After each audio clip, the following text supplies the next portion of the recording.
20-ak djevojaka koje ste vidjeli su u stvari već nekoliko dana u Zenici pravile performans u centru grada sa zatvorenim ustima.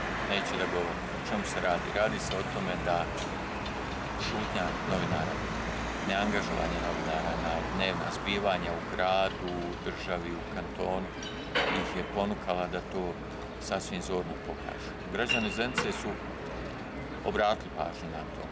Neki sa podozrenjima, neki sa odobravanjem. Sve u svemu vrijeme će pokazati šta su u stvari vidjeli, šta su djevojke postigli i nekoliko momaka u zadnje vrijeme. Šta su postigli sa ovim svojim performansima.